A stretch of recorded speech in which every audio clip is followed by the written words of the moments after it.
Our proof of concept was built over the last 12 weeks and encompasses the spatial aspect of the proposed application. It's a simple design including all of the standard features you would expect from a geospatial application, including toggles which allow the user to be able to switch on and off raw and derived layers. Our delivery considers NCSC cloud security principles whilst adhering to GDPR requirements, prioritizing data privacy and security alongside accessibility and inclusivity. Each of the 3 data categories, electricity, geography and traffic, are all represented in the proof of concept, showing how these datasets can be combined to support our users.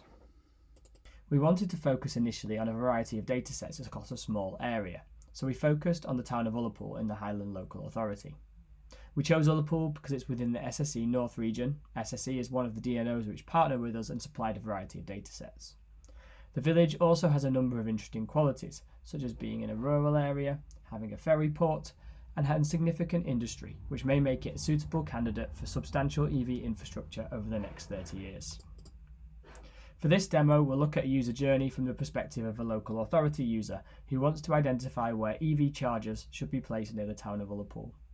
For a local authority, getting access to relevant data is difficult and time-consuming, so there's a high amount of value in both being able to gain insights quickly from derived layers, but also to explore a variety of data visually.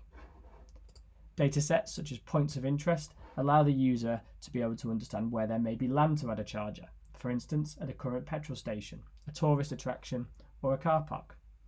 One of the challenging phases of adding a new charge point is connecting to the network.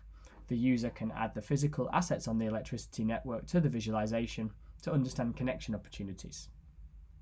Many new connection applications are subject to high costs and delays if network reinforcement is necessary, so it's important that the LA user understands which areas are at higher risk of network reinforcement. The user can switch on the connection areas heat map, which gives an indication to them which areas of land are a higher risk or are further away from the network. The areas that are higher risk are highlighted in red, or for those who may be colourblind, it's the darker colour. Users have mentioned how this would allow them to quickly rule out certain areas where they may not be able to afford the connection costs.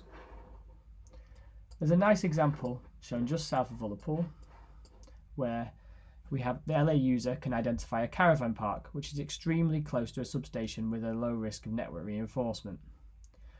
Combining this with the traffic data, by clicking on this road segment next to the caravan park, we see one of the aspects which influences demand for EV charging at this particular location. The user can view traffic counts at this location across winter and summer, whilst also viewing trip length data. Assuming that 80% of EV charging sessions will be at home, it's important to understand for each of these road segments the distance that each driver has travelled by the time they reach this part of the journey, and this helps us to understand the charging demand at this particular point. We can also encompass ferry carrying statistics, which is actually a very important piece of information when we focus on Ullapool, where the local ferry port is the key connection to the Isle of Lewis. These road traffic statistics on the right hand side show a peak at the same time as the ferry crossings.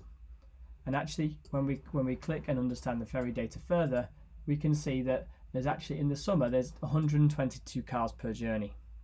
So imagine how backed up the charge points will be in Ullapool and the demand on the network will be if every ferry user wants to charge at the same time before crossing. This is definitely a problem that the local authority needs to understand and that they can use this application to really get to grips with. By bringing together more and more data sets, the use cases the app would be able to serve will massively increase. Obvious candidates are land registry data and population demographics, which would enrich this analysis further.